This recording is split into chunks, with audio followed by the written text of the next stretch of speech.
It's Emil Guillermo. Emil Amok to you. Welcome to the Takeout. Emil Amok's Takeout. My takes on all things considerable. Yeah, all things. I'm going to talk about all things today. How are you? We're winding down, but what a news day today has been. Thursday, the 4th. This is episode 360 of this thing that I call Emil Amok's Takeout. And it's there's a lot to cover. You know, I'm here live 2 p.m. Pacific every day because usually by 2 p.m. Pacific, everything that's done has happened already, except the things that are, that people want to dump at the last minute so that no one covers it or talks about it.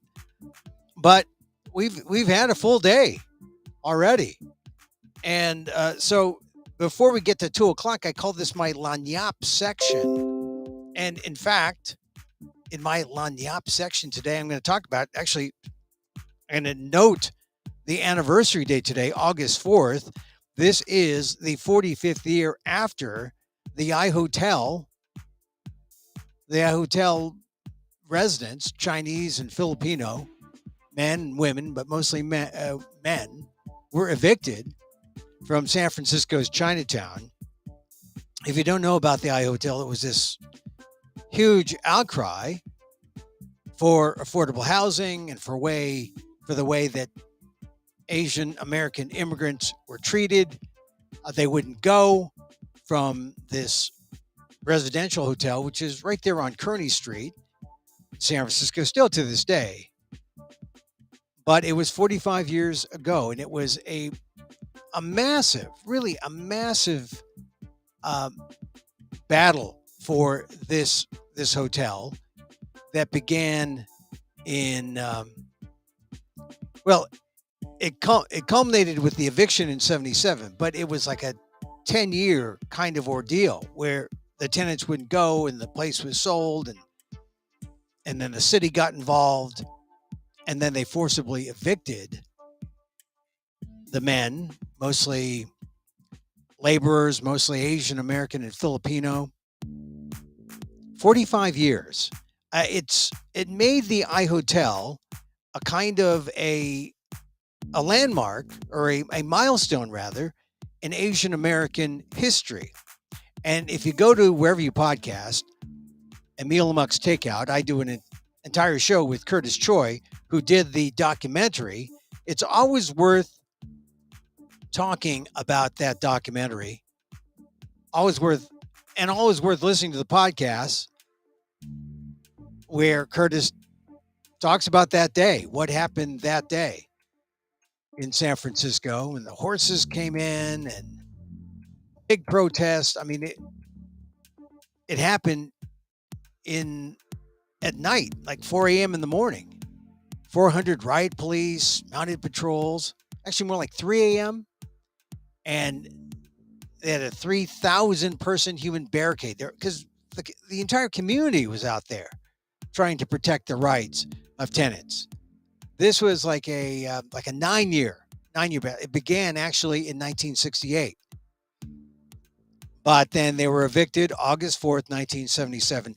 Tomorrow usually is the time I get Professor Daniel Phil Gonzalez in here to talk.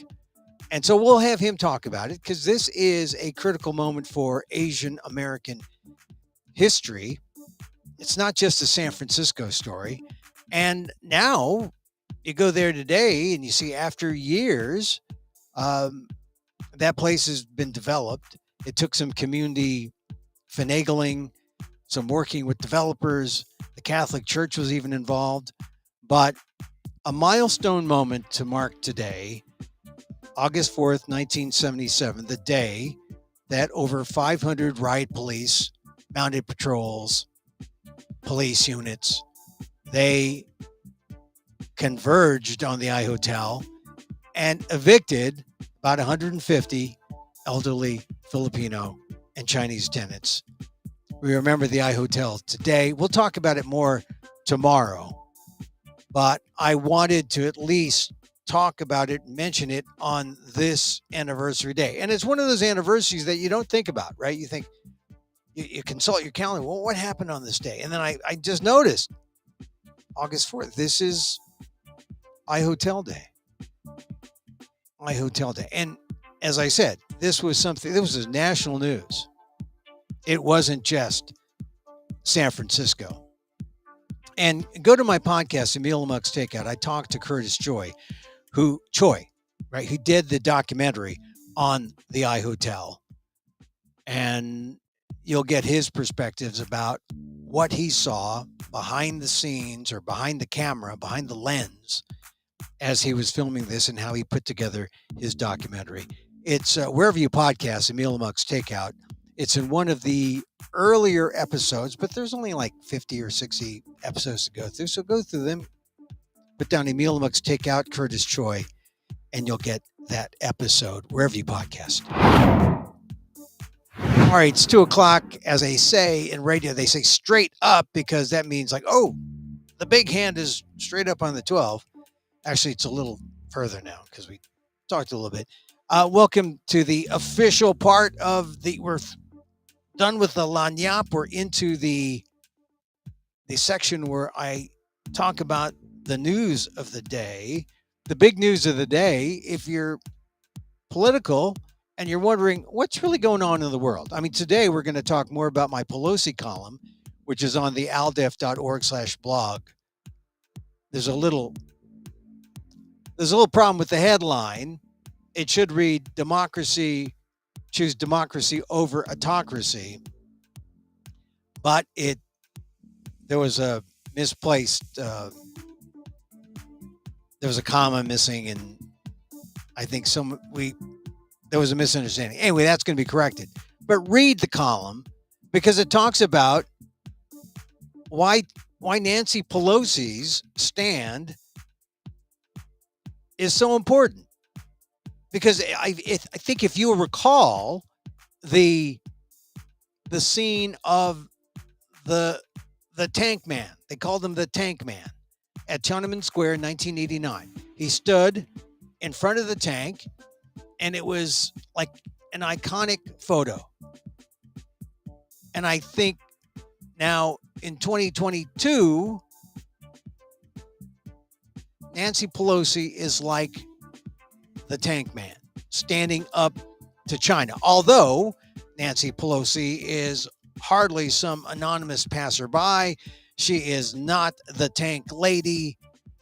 She's the third highest ranking member of the American government. And she's standing up to China. And it's significant. And if you want to know how significant this is, it exposes the rift in Republican Party politics. Because as Nancy Pelosi stands up to the strong man, President Xi in China, as Xi, the third highest ranking member of the U.S. government, goes there and stands for democracy, right?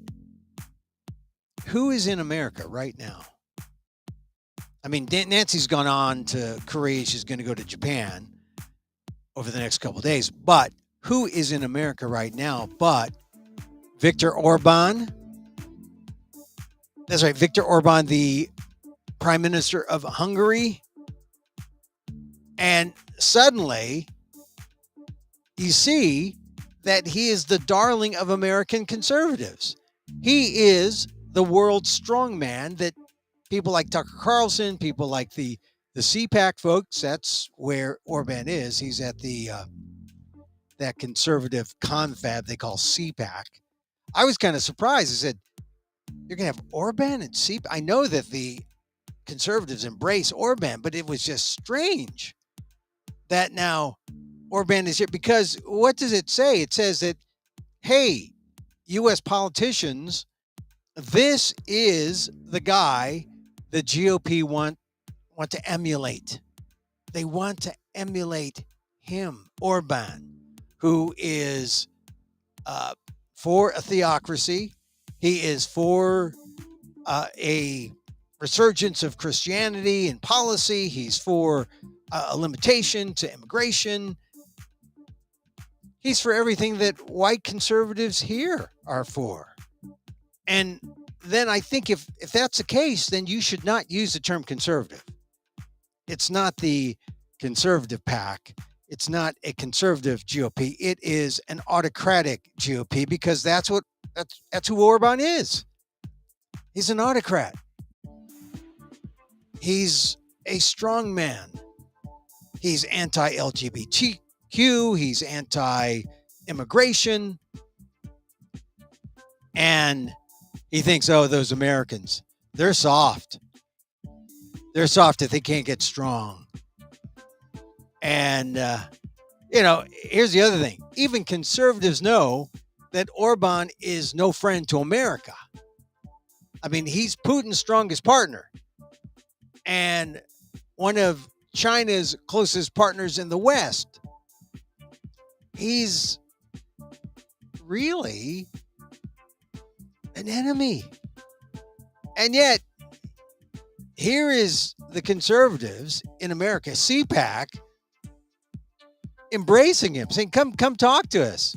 We need to follow you, which is really strange, right? I mean, but that's where we are in American politics, because to get back to Nancy Pelosi, I mean, what did she say? I mean, if you go to my column, and I say that, Nancy Pelosi, when she went to Taiwan, she was like the guy standing up to the tank, right? Because what did she do? She said, hey, she's standing in Taiwan for democracy, standing up to China for all of us. Now, remember, China, beat its breast and said, hey, you go to Taiwan, it's dangerous to play with fire. Play with fire was the operative word. Whether they get burned or whether they get something happens. I mean, I saw different translations, but the idea of play with fire was clear. But, the risk was worth taking in order to give comfort to this resilient island nation, Taiwan, which is the largest Chinese democracy in existence. And that's the key. Chinese democracy. It's important. And that determines who our ally is, who our friend is. Democracies hang with each other. They've got each other's backs. That's what Nancy Pelosi was doing. And so you saw the picture. I like to see the picture of her, Nancy Pelosi, with that. She got the highest honor of the country, the Order of Propitious Clouds with special grand cordon. It was a blue sash. It looked like a beauty queen's sash across her chest. Miss Universe, as it were. But no. She's suited in white. She's more like the white knight arriving to give assurances to Taiwan. Forget the saber rattling of China. The message is clear. Democracies in the world stand together. So, I mentioned that op-ed in the Washington Post that Pelosi had published earlier this week. But she repeated a phrase when she met the president and the other high officials in Taiwan. She said, we cannot stand by as the CCP, the Chinese Communist Party, proceeds to threaten Taiwan and democracy itself. Indeed, we take this trip at a time when the world faces a choice between autocracy and democracy. And those are the words you just have to remember from Pelosi's speech, from Pelosi this weekend, because that's really the choice we have, even here in the United States. You got Viktor Orban from Hungary, the Prime Minister of Hungary, a strongman, coming to American conservatives in Dallas. They're meeting right now. He spoke within the last couple hours. And he's courting them. He's saying, hey, let me be your role model. I'm paraphrasing, but essentially, when CPAC brings him here, it's definitely, here's the role model. This is Americanize this thing. Sort of like make him the Panda Express for autocracy, and just like say, hey, see, it's sort of like the real thing, but we have an American version right here. Autocracy. You know what autocracy is, right? I mean, I know it isn't being forced to drive a plug-in electric car. That's not autocracy. No, autocracy, in the starkest of terms, is dictatorship. And it's a matter of degree, but you know the difference between autocracy and democracy. That is the choice we face every day here. And that's what Pelosi stood up for in Taiwan.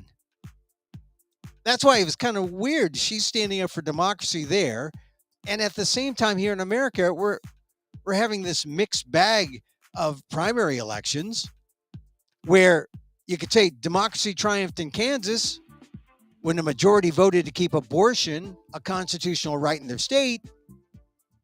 But people are still scratching their heads because democracy was befuddling as ever in Arizona and Michigan in particular, where voters chose candidates who believe in the big lie that President Donald Trump won in 2020.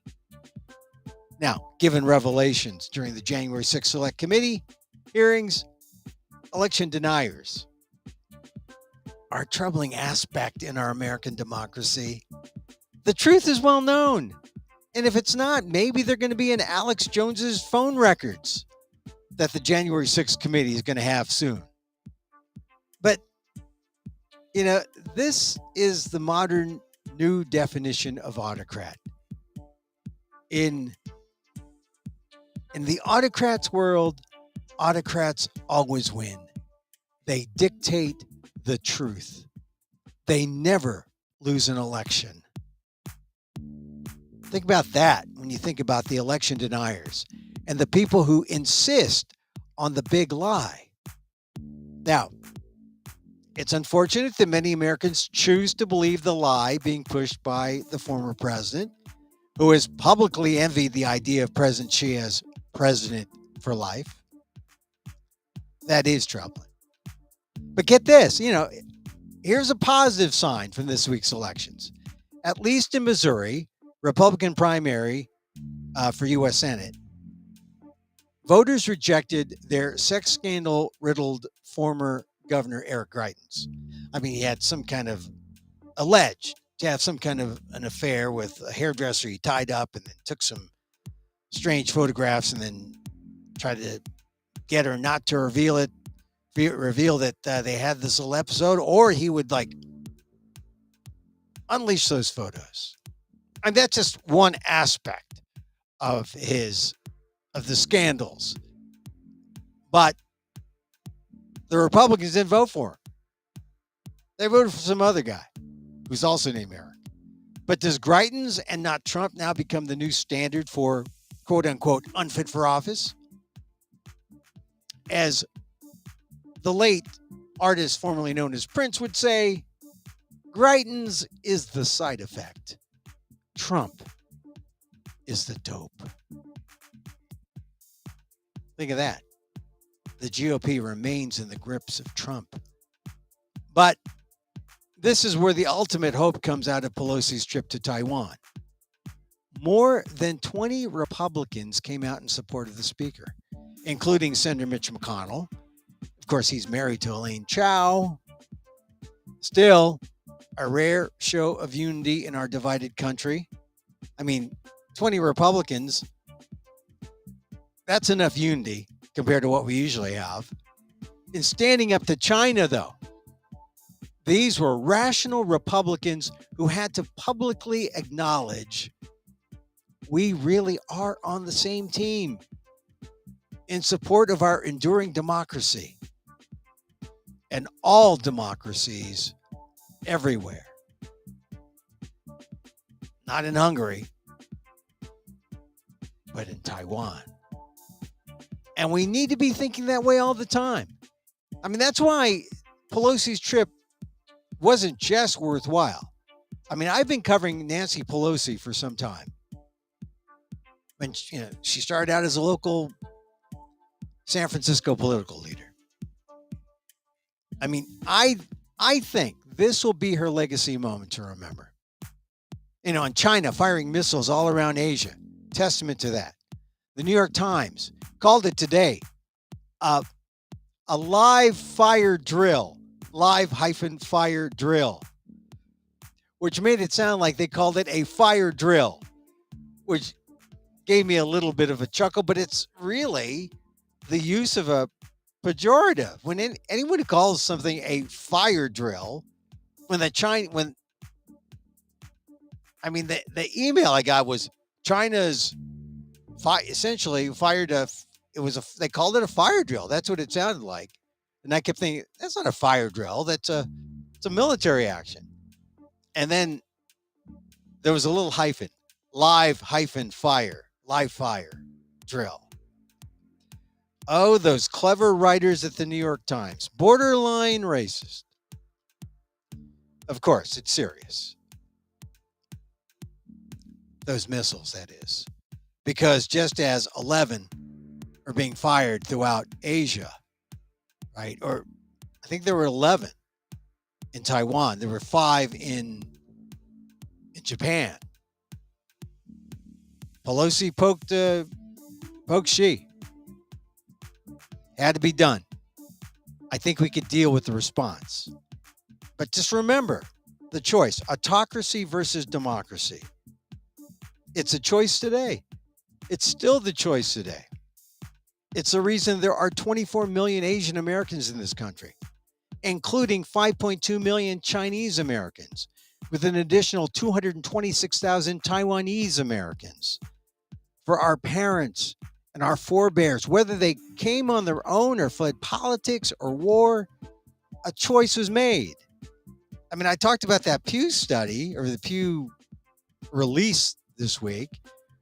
They made a big deal about how some immigrants, they say, those of us who fled war are here for different reasons. Well, yeah, but many of you fled, still made a choice. You made a choice not to stay. You made a choice to go in however the, distressed ways that you had to, but you had to. A choice was made. As Americans, we get that choice every time we vote. And when we look at our leaders and we see Nancy Pelosi, we can't let autocrats win anywhere. Not in Asia, not at home. And if you know friends who are saying, oh, man, that Viktor Orban of Hungary,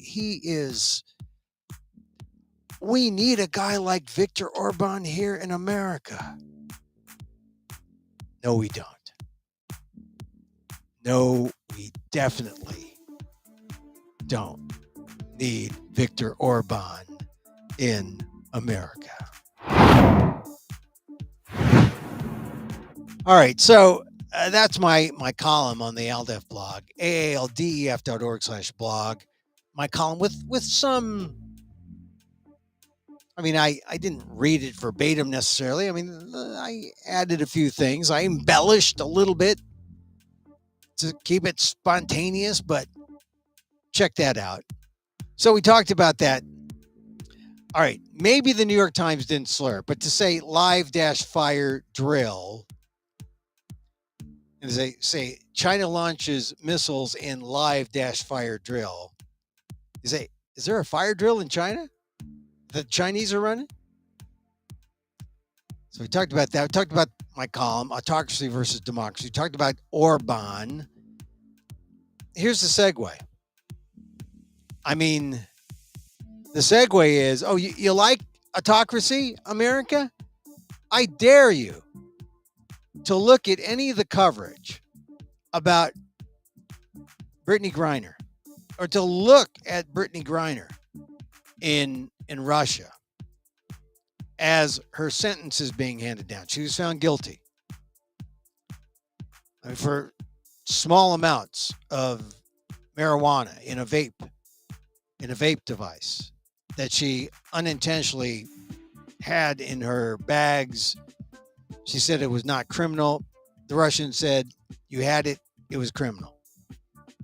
She's guilty. Now, she had to do it in order to go along in the process, which is maybe a prisoner swap. However, she had to go through the sentencing. And the sentencing now, it came out today, soon after the guilty verdict. The sentencing was 9 years. So, I ask you, as you choose democracy versus autocracy, watch the coverage of Brittany Griner. If it doesn't make you sick, if it doesn't make you ill as an American, as someone who loves freedom and democracy. And you got to wonder, what kind of charade is happening here? And you got to cross your fingers and hope that you're dealing with someone you can trust on the other side that will begin the process to free Brittany Griner. I mean, right now, I'm not so sure. I mean, who is the person who can free Brittany Griner? Vladimir Putin. That's it. Putin says, yeah, she can go. That's it. Then she goes. But now she faces 9+ years in a prison camp. I'm just hearing the video of Griner telling the judge, essentially pleading for freedom, or rather leniency. There was Griner saying, look, there's a lot of talk about politics and political pawn. I don't want none of that. You know, I just want to be free, be with my family. Look, she's an athlete. She said, I just want to be with my family. I want to win a championship for my Russian team. Because the sad fact is, they don't make enough money in women's sports here. I mean, she makes more than most. She makes several $100,000. But to make what men make, the male superstars make, you got to go to Russia. You got to go to Europe, where they value women's sports and they pay a premium. And she was making over $1 million, if not millions, in Russia, playing 7 months out of the year after the WNBA season winds down here. That's a heck of a life. And then for this to happen, knowing that she's spending most of her, well, not most, but yeah, most 7 months of the year in Russia. That's her home. She gets treated like this because whether she likes it or not, she is a political pawn. And this is what happens when you deal with a strong man like Putin. This sort of thing happens. So think about Brittany Griner when you consider autocracy and democracy. And you need to know the difference. Watching the clips of Griner get her sentence, to get handed down her verdict, that's autocracy. I don't think anyone wants to live under that. So that's our show for today. I promised I was going to try to keep things a little on the shorter side, because, you know, get in, get out. Sort of like the Willie Sutton bank robbery, right? I'm just trying to think. Is there anything else I saw? Well, that was something. The I Hotel. We're going to try to talk about that more tomorrow. But it's just something to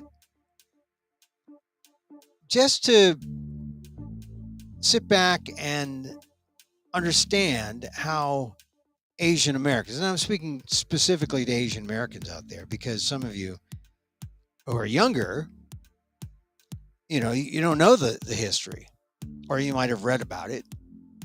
Those of us who are older lived through it.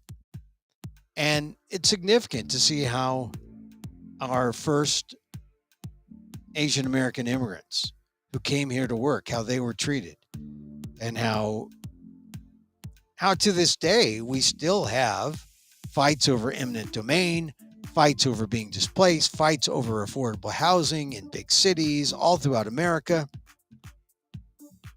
It just changes slightly. But these issues are still here. Nothing has really changed.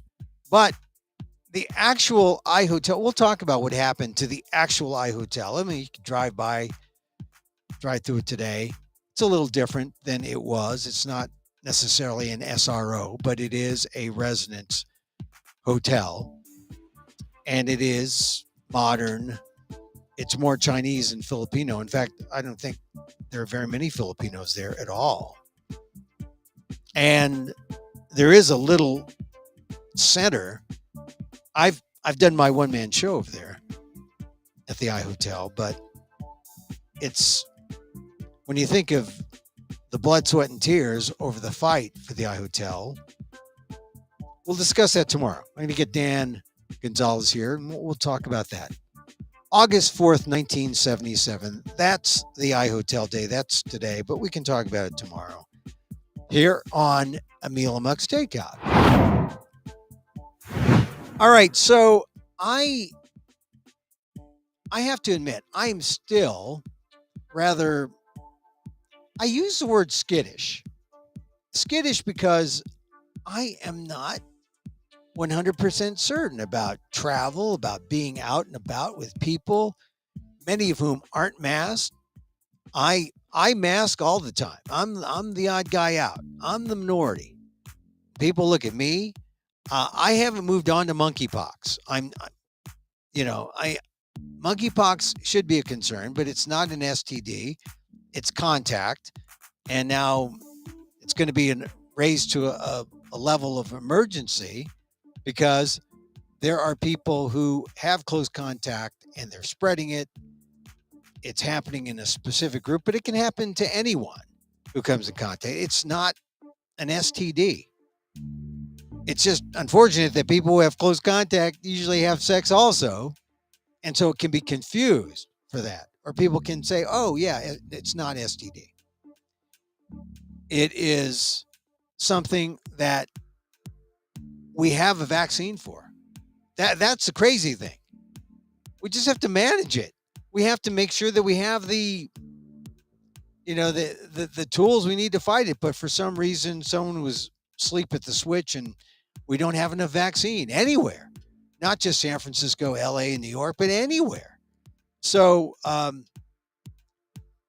all these things, I'm sick, being sick about COVID. I'm sick about all these things. I'm trying to be responsible. And that's why I'm skittish about leaving my COVID closet here. So I'm thinking about making a trip, and I thought I had my mind made up, but I don't know. I don't know. I mean, is it just me? I want to get back into it. I want to get back into life, but got a few listeners here. That's might be life enough. I mean, I don't know if maybe I should just take a stand for the COVID lifestyle, which is communicate, but with the prophylaxis of Zoom, making sure that we're all safe. Anyway, I just wanted to share what I'm dealing with, what I'm struggling with right now, because it's a struggle. I would love to see people in person. I would love to be able to freely hug people. I noticed when I went to Boston in June, there were some hugs. I know some hugs were on display. Some hugs were committed. I feel guilty about that in some ways. But now, you notice when Pelosi was in Taiwan, the fist bumps, the elbow bumps, I mean, they're still at play. And Taiwan is good. They're one of the better countries in terms of prevention. In fact, that's the whole thing about Asia. I mean, the stereotype about Asians in Asia is, hey, you wear a mask. It's part of reality. You take responsibility for yourself and for others. Wear a mask. We haven't gotten around to thinking that way here, which is really the sad thing. It is truly the sad thing. But I'm going to make a decision by tomorrow if I make this trip. But I want to get out there, and I see sporting events. I see people hugging and not being masked. Some are masked. I would say maybe a tenth are masked, even though they're outdoors, and I know that they could probably feel a little more comfortable being outdoors. But I just found out this place where I'm going is not ventilated, has no windows. They're going to limit the number of people in the classroom, but that almost makes it sound like, well, we're still in the pandemic and this is the price you pay to go live, but it may not be worth going live yet. Oh, the problems of modern life. All right, I'm going to close with this thing from the Pew Research Center. You know, I dumped on the Pew Research Center earlier this week for good reason. I mean, it's not like I had no reason to dump on the Pew Research Center. I like the Pew Research Center. It's just that when they put out this release of information, you know, they're numbers people. And actually, I'm sure they exist because the numbers from the Census Bureau they're numbers, but they're not usable. They're not practical. You know, if you ever try to deal with the census is the worst in terms of giving you the numbers in a way that you can either evaluate or use them. It's just the census doesn't do that. So Pew stepped in, and it's great. 2021, they talked about here's the 2020 census, and they put out some things. And you know, I like Pew. They did a great thing on Asian Americans. 2021, 2022, they came back and they put out these focus groups, and the focus groups they're good because they give context to the numbers. All right, but that's not all they did. They put out the focus groups, and then they put out a mini documentary on Asian Americans. And frankly, it just was, once again, half the story that excludes an aspect of Asian migration here or Asian movement here. And I'm talking about the Filipinos who were colonized. You know, they talk about people who come here because, you know, opportunity, right? Or people who come to America because they had to flee war or politics. But the Filipinos fled war because the United States went into the Philippines in 1898 and then colonized them when the Filipinos lost. Filipinos were able to come here to America. So they're fleeing politics and fleeing war and also fleeing colonization, which, if you want to talk about mental illness for people of color,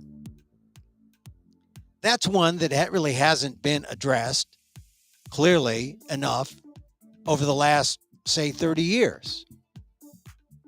I mean, it's begun because people from communities like the Filipino American community said, hey, we're screwed up because of this. You got to help us. And some of the clinicians and academics in the psychology fields have come up with ways to help. But this is an important thing, to exclude that Filipino aspect from that mini doc. Not as good, not so good. But look, I don't want to dump on Pew because Pew did one thing I really liked that they did this week. They released a thing called In Their Own Words, The Diverse Perspectives of Being Asian in America. And since we talked about the Taiwanese today, because I don't think a lot of people understand the difference between the Taiwanese and the Chinese. A lot of people just assume, the Chinese, they're one China. The Taiwanese left, they formed their democracy. In what used to be Formosa, it's Taiwan.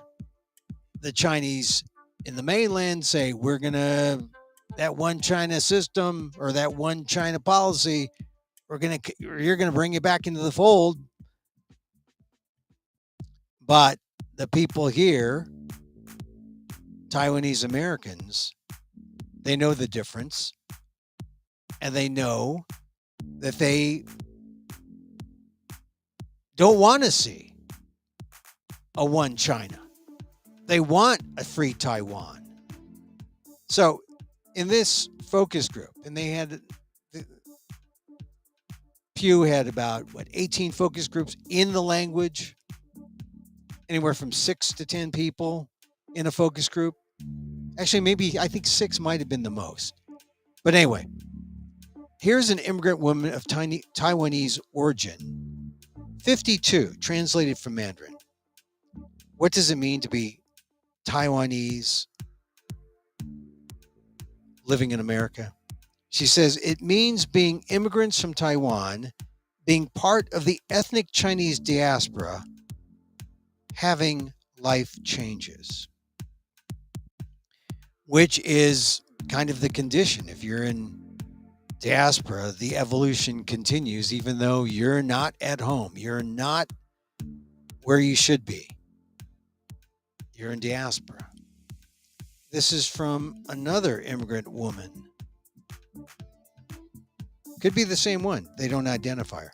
Quote, new immigrants from Taiwan may not speak the best English, but they identify with the free social environment in the U.S. That is significant.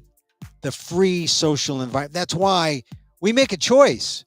We make a choice, democracy over autocracy. And clearly, every day you're in America, if you're Taiwanese American, you've made a choice for democracy. One more. This is from an immigrant man of Taiwanese origin, 75. I feel that coming here was a great opportunity for me. With my hard work and endeavor, I should be able to achieve above average achievements in the U.S. This is an immigrant man, 75. He's saying I can. And of course you can, these are quotes from people 50 or older. I can go a different demographic. I can go ages 50 or younger. How about that one? Or under age 50. Here's one who is barely.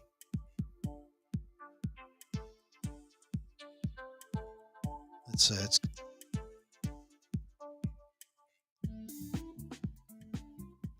3 things that come to mind when I think about Taiwanese living in the U.S. Convincing people that Taiwan is not China or Thailand, LOL. Being intentionally more bold, confident, less of an agreeable people pleaser, especially in professional settings. balancing external cultural pressures with familial values. This is a U.S. born woman of Taiwanese origin, 26. Now think of that. She says, I got to convince people I'm not from Thailand. But this got me. Being intentionally more bold, confident, less of an agreeable people pleaser, especially in professional settings, because that is the stereotype. This is what people struggle with. I mean, that's the value of the focus group. So, like I said, I don't want to dump totally on Pew for what they released this week. Some of it's pretty good, but not that documentary. But this focus group thing was a good idea. Still, it's limited. You're only dealing with under, a small number in the focus group. But they did it in language. They did 18 of them. I'm doing Taiwanese Americans today, but we'll do others throughout the life of the show. All right, one more, because it's telling. This is immigrant man of Taiwanese origin, 37, translated from Mandarin. Quote, being Taiwanese in America means pursuing a better future, witnessing how a real democracy recognizes their own country. Oh my goodness. You've got the future from the opportunity that democracy brings, that freedom brings. Plus, you have people witnessing how a real democracy recognizes their own country. So, an acknowledgement that they didn't have democracy when Taiwan was under that one China system. This is an immigrant, 37, immigrant Taiwanese man, 37 translated from the Mandarin. So it's insightful, and I guess the final point is that the numbers will tell you something. It'll say, who's here? What are they about? Or they'll say, how many are there? How many are out there? And you'll say, oh yeah, look how many Taiwanese. About 225,000 out of 4.7 million, around there. Something like that. I mean, it's a small segment of the Chinese, the overall Chinese, but fairly large, 225,000. So it's just, I think it's important. You get that nuance from focus groups, not from numbers. Numbers give you numbers. Numbers don't speak as loudly as the focus group. So that's from the Pew Research Center. Go to pewresearch.org and check it out in their own words, the diverse perspectives of being Asian in America. Because that's what we talk about here on the micro talk show of the AAPI and the AAXs, this being Emil Amok's Takeout. Regular listeners to the show know at this point, I contemplate all the things I talked about. I meditate about the things that I share with you in the news. I meditate because how do you cope? I mean, you can laugh. There are a few quips that I throw out there, but a lot of it is just intended to be meditative and thoughtful, not necessarily to be reactive as we deal with all these changes, all these potential changes happening in our democracy. Check out my column on autocracy versus democracy on the ALDEF blog, aaldef.org/blog. And I leave you with this meditation. This is the meditation I like. It's because it's really all about, it's about the love. You need the love. Incidentally, congratulations to Tua Tagovailoa the Hawaiian, Samoan, Polynesian quarterback of the Miami Dolphins, formerly the Alabama Crimson Tide. Apparently, reports say he got married and he got upset because he's a private guy. Tua's a private guy, but look, Tua, I think, is going to have a good year for the Miami Dolphins because the Dolphins are showing him some love. They're showing him some respect. And Tua doesn't have to worry about, I'm short, I'm not tall enough, I'm not as athletic. He was plenty athletic at Alabama against the SEC. Okay, college ball, different, but a lot of those SEC guys are playing now in the pros. They know how good Tua is. People know how good Tua is. He's getting the respect now. And you show love to Tua, you show love to anybody, they respond. You don't show love, you don't show respect, there's shame, you don't do as well. Ugh. You get that whole self-doubt. You can't perform confidently. I'm telling you, shame, self-doubt, all that contributes to a lot of our problems. So I like the loving self-kindness meditation because it brings us back to the focus. It's about love. It's about you show love for others and it boomerangs and it comes back and you get love shown to you. Loving self-kindness. It's really a foundational meditation. All the different traditions. Vipassana, all of them. I mean, the breath is there, but the breath is just, it's the heater. It's, the other thoughts that get you where you need to go in terms of love. So, as I wish for me, I wish for you. May you be safe. May you be happy. May you be healthy. And may you live with ease. Emil Guillermo here, back again tomorrow. Check us out, amok.com for the recordings. Go to YouTube, Emil Guillermo channel. Go to facebook.com, fb.com/emilguillermo.media. Check out all our 359 other shows.